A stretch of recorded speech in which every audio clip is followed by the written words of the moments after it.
Hello friends, welcome to my channel. तो आज आमे माने बनेबा आलूदम। तो चलतु आपण माने भी मो सांगरे बनातु आलूदम। तो आलूदम बनेबा पई मु एठी 4टी बड़ आलू को सिजेइकी रखी देइची। तो आलू को मु एठी चोपा छडे ताकू छोट छोट काटी देइची। आ ता संगरे नेइची गोटे छोट पियाज, 3टी कंचा लंका, 7 रु 8 कला रसुण, 1 इंच अदा आउ 2टी टमाटर को नेइची। तो एबे हमें चलंतु मसाला बनेबा।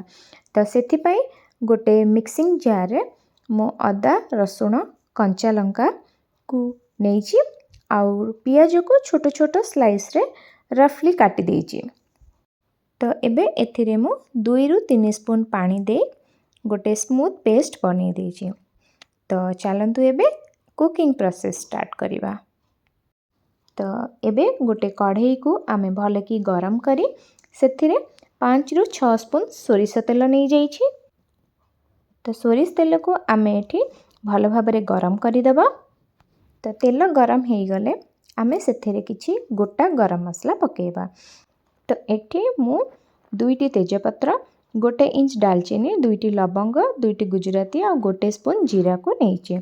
ए सब को मु एबे गरम तेल रे पकेई देली। आउ तापरे आमे रखिथिबा अदा रसुण पियाजर पेस्ट को पकेई दबा। आउ भल भाबरे आमे मसाला को 2 रु 3 मिनिट हाई आंच रे कसिबा। तो एबे आपण माने देखि पारुचंती मसाला भल से कसी हे गलानी। तो एथिरे आमे किछि सुखिला गुंड मसला पकेइबा।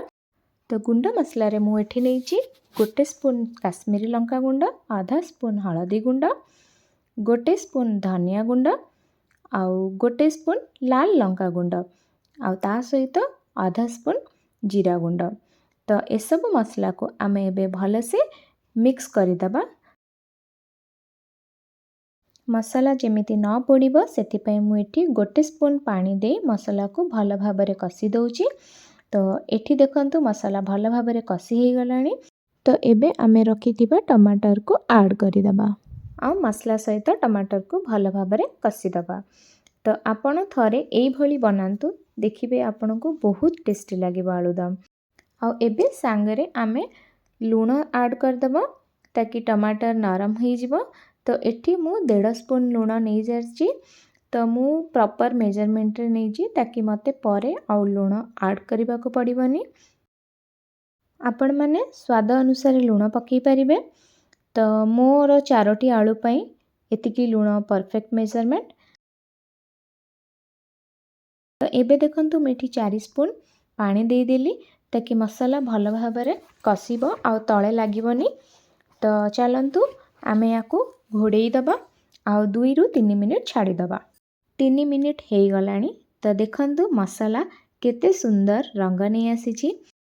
एबे आमे एई मसला को हाई आंच रे 5 रु 7 मिनिट पर्यंत लगेई लगेई कसिबा ताकि मसालार कंचा स्मेल भल भाबरे जेमती चली जिवो।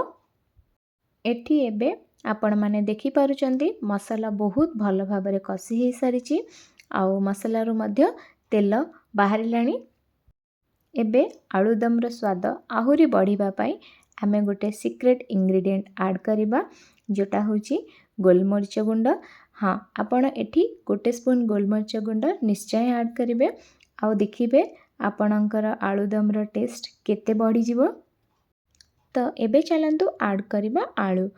तो एठी आपण आलू को भल भाबरे मसला सहित 5 रु 7 मिनिट पर्यंत लो फ्लेम रे कसिबे। एठी आमे आलू को भल भाबरे कसिबा कारण आलू भितरे मसलार स्वाद आसीबा निहाती दरकार।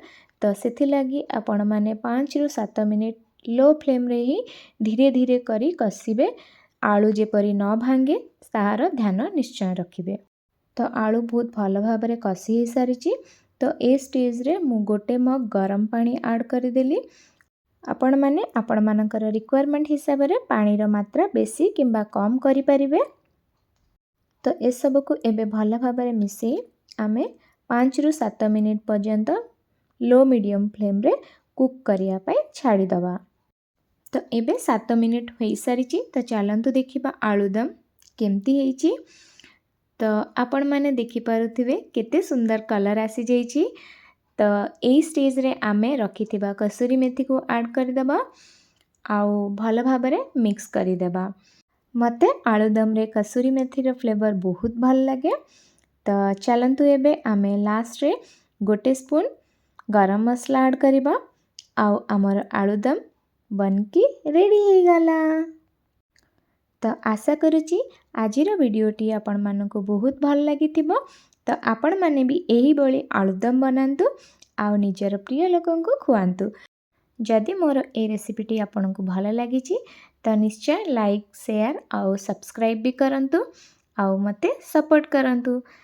तो देखा हबो आगामी एक वीडियो रे। रहिली नमस्कार, जय जगन्नाथ।